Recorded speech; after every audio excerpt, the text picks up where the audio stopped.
सध्या सोशल मीडियावरती हा एक छोटा मुलगा प्रचंड ट्रोल होतो आहे। लोक याला तर बोलत आहेतच, परंतु याच्या पालकाच्या पॅरेंटिंग वरती सुद्धा खूप सारे प्रश्न उभे करत आहेत। रूल्स पता है, इसलिए आप अभी मेरे को रूल समझाने मत बैठना। सर ये भी कोई पूछने का सवाल है, दो ही राजा होते हैं। भी अयोध्या खंड को अच्छी तरीके से लॉक किया जाए। लॉक कर दो सर, एक क्या उसमें 4 लॉक लगा दो, लेकिन लॉक करो। पाहायला गेलं तर या व्हिडिओ मधला हा जो काही 10 वर्षाचा मुलगा आहे, याला स्वतःला हे माहित नाही की तो कुठे चुकलेला आहे किंवा त्याचं काय चुकतं आहे। मग मुलाच्या या बिहेवियरला, या वागण्याला कोण जबाबदार आहे?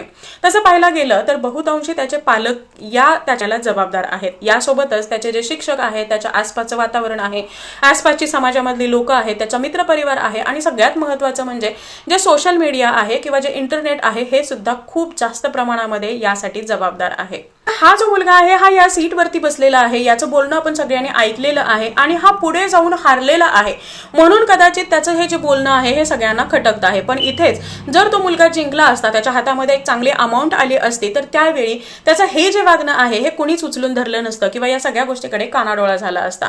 आणि कदाचित पालकांच्या बाबतीमध्ये सुद्धा हेच झालेलं आहे। आपलं मूल हुशार आहे, स्मार्ट आहे, कॉन्फिडंट आहे, म्हणून त्याच्या काही गुणांकडे, काही गोष्टींकडे त्यांचा नक्कीच कानाडोळा झालेला आहे, त्यांनी त्या गोष्टी दुर्लक्षित केलेल्या आहेत।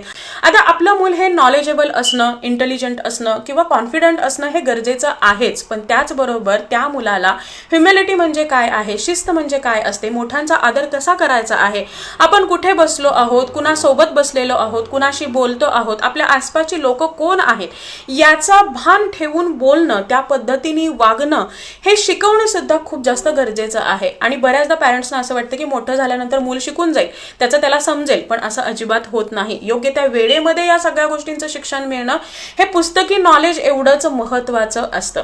आता हे जे मूल इथं बोलतं आहे, हे एका दिवसामध्ये शिकलेलं नाही किंवा एका महिन्यामध्ये याच्यामध्ये ह्या काही बदल झालेला नाही। गेले कित्येक वर्ष, कित्येक महिने या गोष्टी तो ऑब्झर्व करतो आहे, या गोष्टी त्याच्यासोबत घडता आहेत किंवा या गोष्टींसाठी त्याला कुणीतरी ॲप्रिशिएट केलेलं आहे आणि म्हणूनच तो आज जाऊन त्याचा जो कॉन्फिडन्स आहे हा ओव्हर कॉन्फिडन्समध्ये बदललेला आहे। त्याचं जे बोलणं आहे हे उद्धट शब्दामध्ये बदललेलं आहे किंवा त्याचं जे वागणं आहे हे आपल्याला अतिशय रूढ असं वाटत आहे। कदाचित त्यांनी त्याच्या घरामध्ये असं कोणाला तरी बोललेलं ऐकलेलं आहे किंवा त्याच्यासोबत कोणीतरी असं बोलत आहे किंवा तो जो बोलतो आहे त्यासाठी त्याला ॲप्रिशिएशन मिळालेलं आहे, त्या गोष्टींचं कौतुक केलं गेलेलं आहे आणि म्हणूनच त्या गोष्टी त्याने रिपीट केलेल्या आहेत।